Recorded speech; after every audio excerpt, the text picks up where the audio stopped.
What's up guys, it's Jeramie with Jeramie Photography. Thank you so much for tuning in today. This video answers the question for me, which lens is the best lens to use for professional headshots? Let's talk about it right now.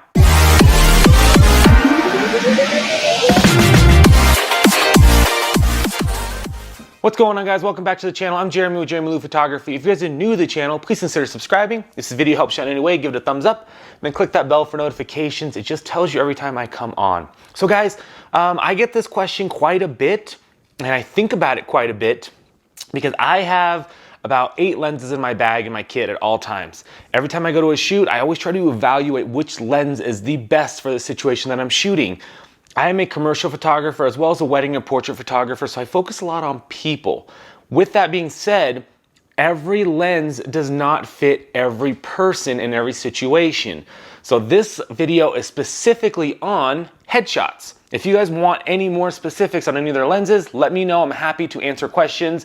For instance, what do we use for ring shots? What do we use for shooting dogs running or whatever? I'm happy to give you my best evaluations and why I use them.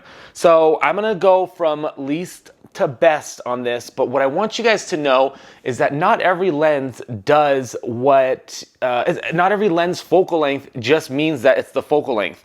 The easiest way to think about it, the wider the lens, the wider the focal length, the more distorted your subject will be in the end. Now, distortion is not always a bad thing because it can create some really cool effects, but typically when you're shooting a headshot or a beauty portrait for somebody that wants to use that for, let's say, their LinkedIn or Facebook or professional business website or something like that, they don't want to look chunkier than they are. In fact, the easiest way to kind of show you guys, if I can through this, as I'm looking at my screen right here, this is at 11 millimeters right now. The closer I get to this, the wider my face looks according to my arms. So if you're shooting a headshot like this and somebody's posing, their head is huge. Same thing with the hands. See how big my hands are opposed to this?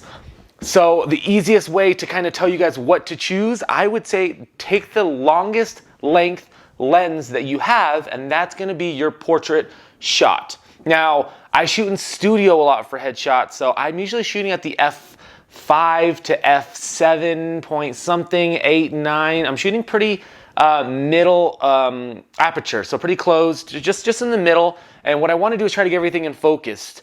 I say that because you don't necessarily need to buy a Sigma 1.2 or an 85 1.2 to get the best shots. You can actually probably use your kit lens with some good lighting and get what you need as long as you have that long focal length. So when you're looking at buying, like, let's say the Canon 70-200 4.0 or 2.8, you can actually get the 4.0 if you're just doing headshots, zoom it out to 200 and get some amazing, epic, professional looking headshots rather than getting the 2.8, and that'll save you like $1,000. So I'm gonna talk about my faves and what I can use in a pinch, okay?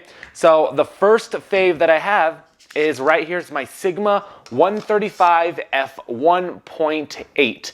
This is my go-to headshot lens. I use this for every headshot that I shoot as long as I have the room. If I'm in my studio, I can totally use this anytime because I can back up and get what I need and go forward. I only really have to stand about 15 feet away to get this frame in the shot. So not too much, but if I'm shooting at maybe their corporate office or something and they put me in a small office, I might not be able to use this because it'll get too close into there.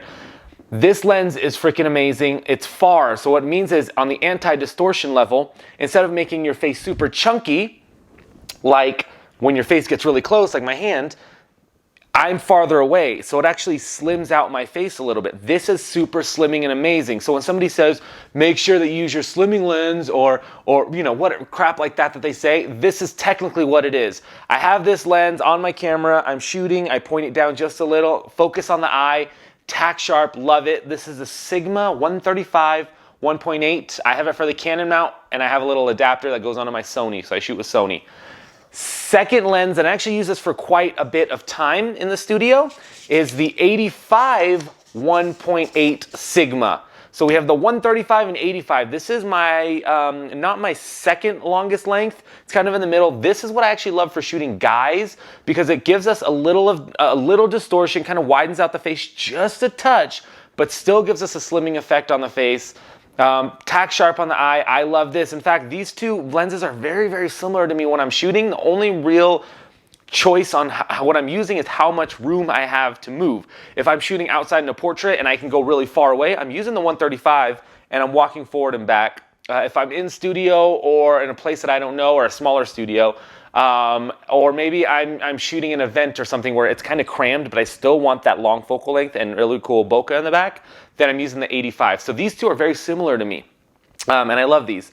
In a pinch though, guys, if you have a macro lens, 100 mil or 105 or 95, whatever Nikon has, this Canon 100 Macro 2.8 is an amazing portrait lens. It's a 100 millimeter focal length, which is in between these two.